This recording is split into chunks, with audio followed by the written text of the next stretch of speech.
આત્મા ફક્ત એક ધાર્મિક આધ્યાત્મિક શબ્દ બનીને રહી ગયો છે, અનુભૂતિ વગરનો કોરો શબ્દ.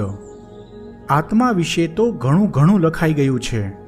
આત્મા વિશે બધા જ લોકો જાણે પણ છે, પરંતુ આત્માની અનુભૂતિ તો જવ્વલે જ કોઈ વિરલા સંતને થતી હોય છે. વિરલ ઘટનાઓ વિરલા સાથે જ ઘટતી હોય છે. બાકી તો આત્મા વિશે સમજાવનાર પણ આત્માના ઐશ્વર્યથી વંચિત હોય છે. હું આવું એટલા માટે કહું છું કે સંન્યાસી હોય કે સંસારી હોય, સંત હોય કે ગૃહસ્થ હોય, કે પછી મોટા ધર્મગુરુ હોય કે આશ્રમધારી મહંતો હોય, પરંતુ જ્યારે આત્માની અનુભૂતિ થઈ જાય પછી તેના જીવનમાં આમૂલ પરિવર્તનો જોવા મળે. આડંબરો ઓગળી જાય અને અંતરનાદમાં વ્યસ્ત થઈ જાય.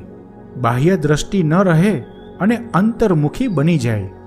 પછી સંસારનું મહત્વ ઘટતું જાય અને શરીરનું મમત્વ પણ ઘટતું જાય.